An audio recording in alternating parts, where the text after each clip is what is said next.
साथियों, आज यूपी के लोग गर्व से कहते हैं कि हम यूपी से हैं, सिरा तान करके बोलते हैं। यूपी अब बाकी राज्यों से केवल बराबरी कर रहा है, इतना नहीं, अनेक राज्यों से मेरा यूपी आगे निकल रहा है।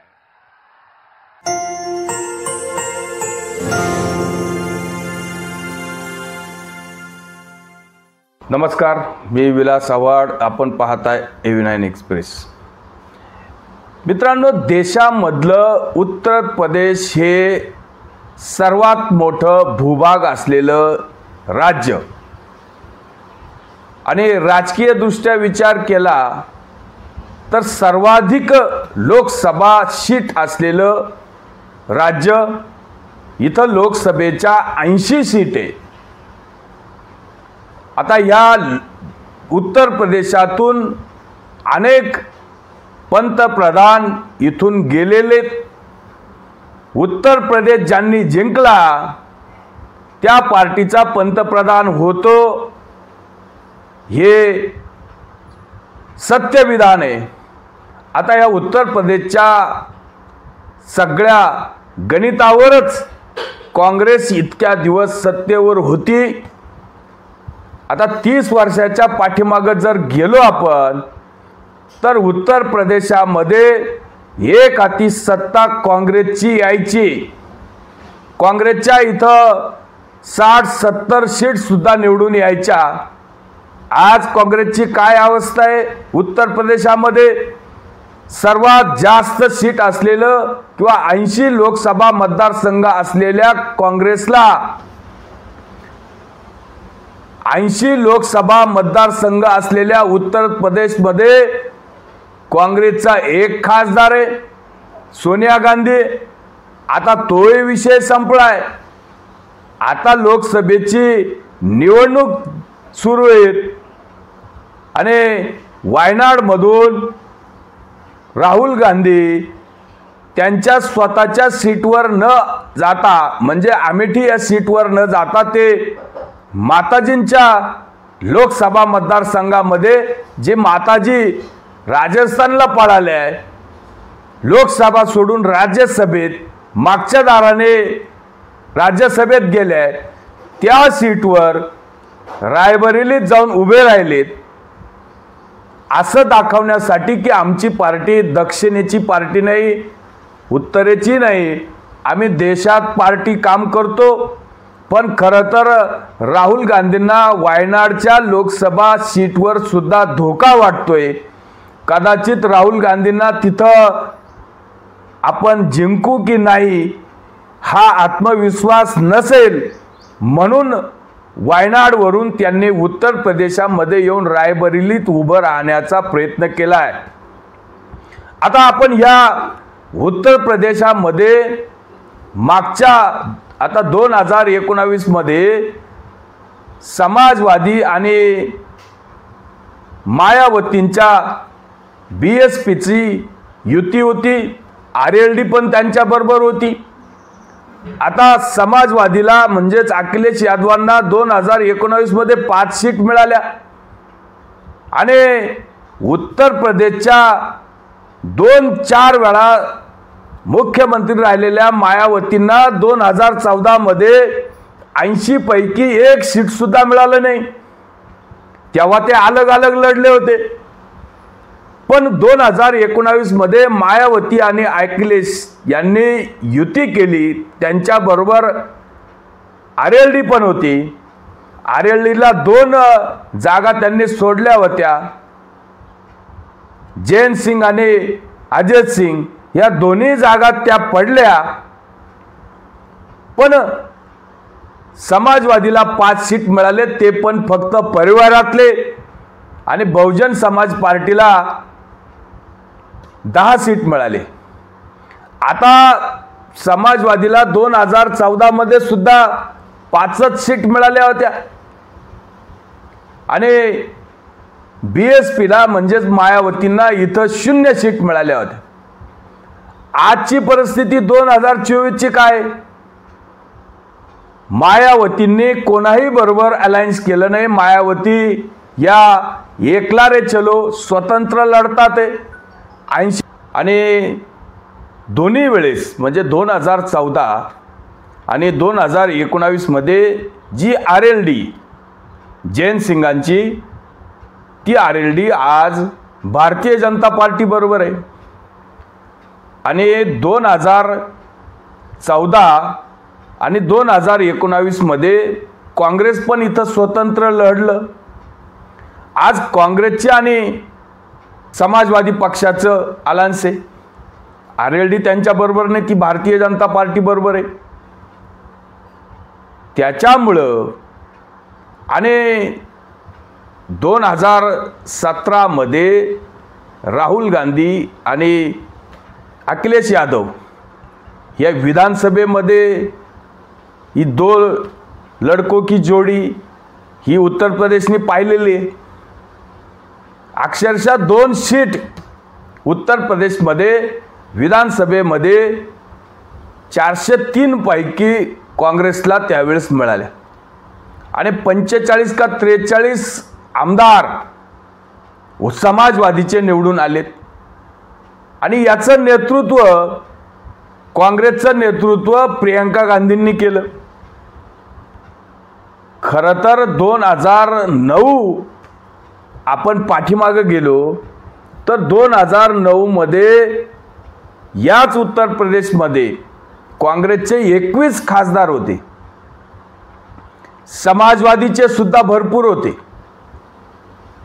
आणि भारतीय जनता पार्टीचे 2009 मध्ये 8 खासदार होते 80 पैकी. म्हणजे जी पार्टी 2009 मध्ये 9 ते 14 हे 5च वर्ष 2014 मध्ये 71 खासदार भारतीय जनता पार्टीचे निवडून आलेले आणि 2 अपना दल म्हणजे 80 पैकी 73 खासदार भारतीय जनता पार्टीचे निवडून आले. 8 वरून डायरेक्ट 73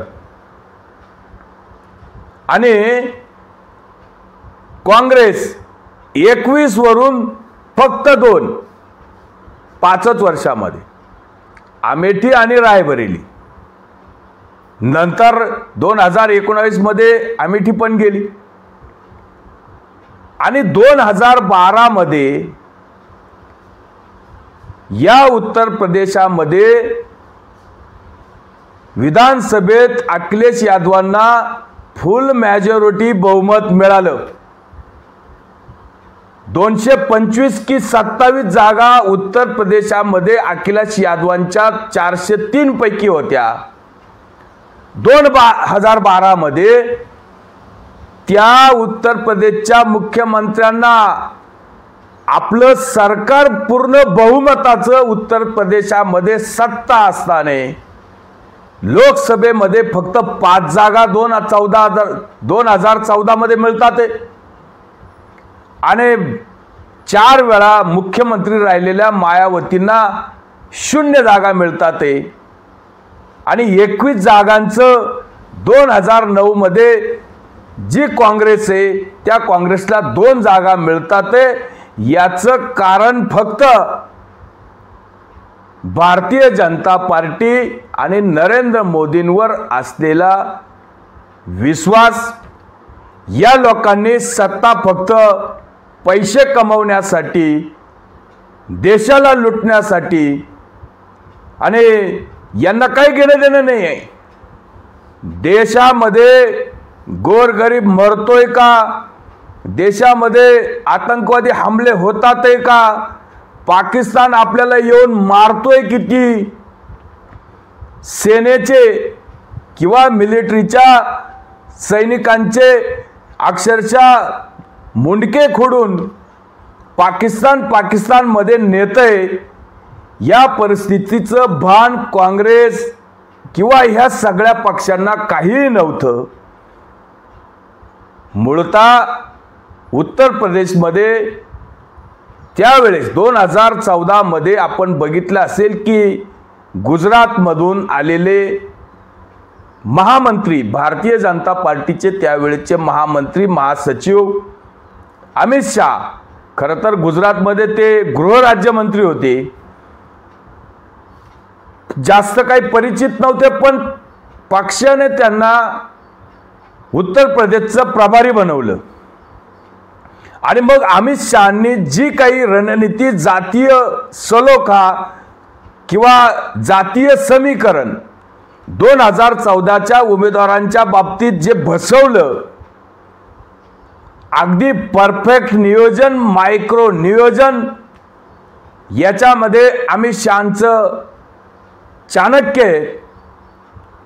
आणि ही गोष्ट नरेंद्र मोदींची लोकप्रियता आणि अमित शहांची रणनीती आणि लोकांचा विश्वास, राष्ट्रवादी विचारांच्या लोकांचा विश्वास, म्हणूनच 2014 मध्ये उत्तर प्रदेशमध्ये भारतीय जनता पार्टीला आणि नरेंद्र मोदींना इतकं यश मिळालं. आता ही सगळी फ्लॉप यांची, काँग्रेस आणि अखिलेश यादव यांचा सगळं शो फ्लॉप आहे. तरी पण या लोकांना आता 80 सीटावर काँग्रेस लढत होतं, आज तिथं 17 सीट भीक समाजवादी या लोकांना देते. आणि काँग्रेसचं टक्केवारी तरी काय हो तिथं? काँग्रेसचं अक्षरशः उत्तर प्रदेशामध्ये 1%, 2% मतदान नाही, अशी परिस्थिती आहे. आणि समाजवादी पक्षाचं जी काही लोकप्रियता आहे, यांना परिवाराच्या पलीकडे दुसरं काहीच चालत नाही. या दोन्ही पार्ट्या पारिवारिक पार्ट्या आहेत, त्याच्यामुळं यांचा सुपडा साफ होणार आहे. यांना असं वाटतंय की आम्ही दोघं एकत्र आल्यावर खूप मोठा करिश्मा होईल. पण याच्या अगोदर उत्तर प्रदेशामध्ये विधानसभेसाठी अखिलेश यादव आणि राहुल गांधी एकत्र आलेले, योगीजींनी यांचा सुपडा साफ केलेला आहे. या वेळेस तसंच होईल, स्वप्न बघायला काय हरकत नाही. आणि मायावती यांच्या बरोबर नाहीच आहे, मायावतीचा वेगळाच काही एजेंडा आहे. आता कोण म्हणतंय मायावती कोणाचे मत खाते, या सगळ्या गोष्टी कलोकल्पित आहे. त्यामुळं 80 पैकी 80 सीट सुद्धा मोदींच्या झोळीत पडू शकतात. तेव्हा आश्चर्य वाटण्याचं काही कारण नाही. हीच गोष्ट आपल्याला सांगायची होती, स्पष्ट करायची होती. तुर्तच थांबतो. व्हिडिओ आवडला असेल तर लाईक करा, शेअर करा. धन्यवाद.